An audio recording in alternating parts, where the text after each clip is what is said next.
Então, isso daí é uma coisa que o jornalista tem que ter isso daí claro para ele, que tudo acaba envolvendo interesse econômico, interesse de projeção. O cara aproveita, a pessoa se aproveita. Também tem a questão da vaidade, do cara ser reconhecido.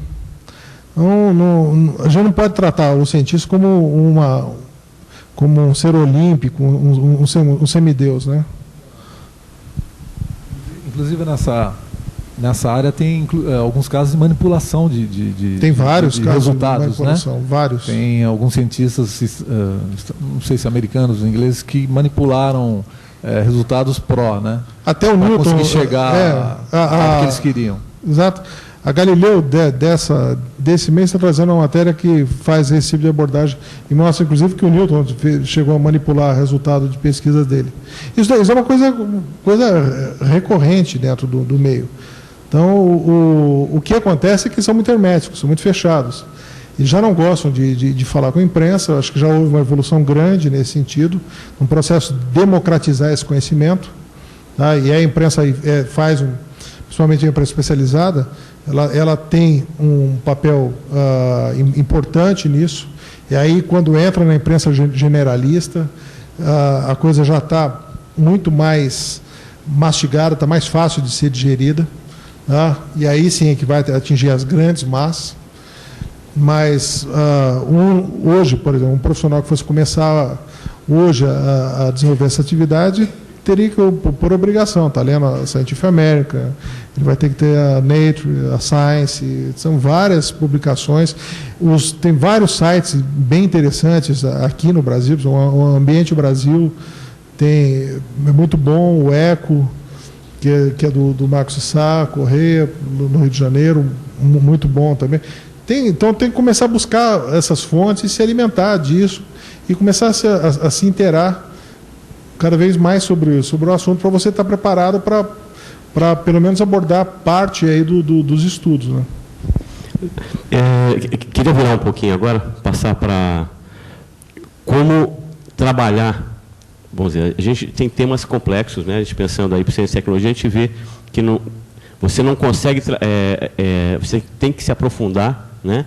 E para você colocar uma notícia, às vezes, quando ela é hard news, você tem que trabalhar ela de uma maneira bastante curta, né? Você não vai conseguir se aprofundar. Queria que o Henrique falasse um pouquinho sobre isso, essa questão de como você trabalhar esse tipo de notícia e como é que vocês desenvolvem isso dentro de um site na internet.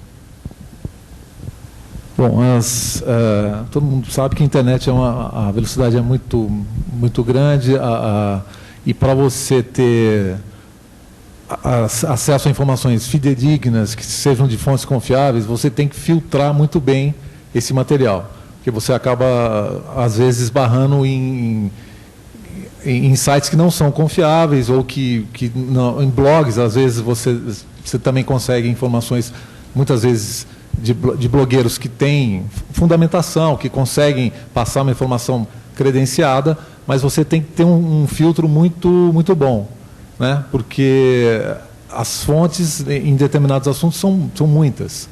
Então, a gente costuma ter muito critério na hora dessa checagem, que é o fundamento básico, mas você tem que ter um filtro maior ainda para não incorrer em erro que pode descredenciar e acabar complicando a sua posição dentro desse universo de comunicação.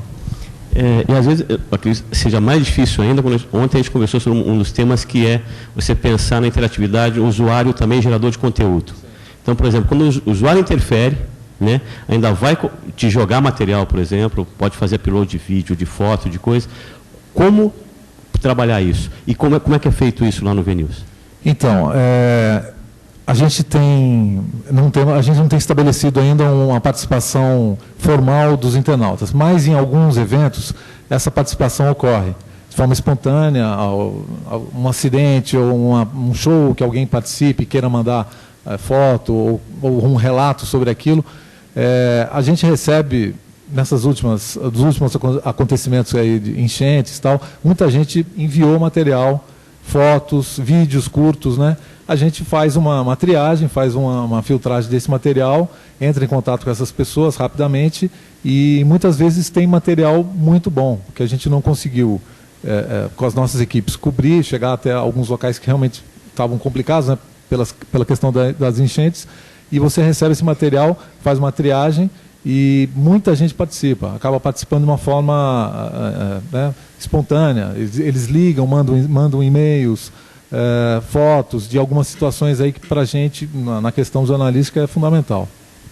Eu queria aproveitar um pouquinho, depois a gente volta um pouco para a questão do profissional, que é o profissional que um site de notícias precisa, né? Queria falar um pouquinho agora, voltar um pouquinho para a parte de rádio, falar com o Eloy, né? A gente conversar um pouco sobre a questão, como é que você vê o futuro desse profissional de rádio, né? O rádio aí, a gente vem, eu acho, desde 29, né? A gente está no analógico, o rádio está agora indo para a transição digital, se fala bem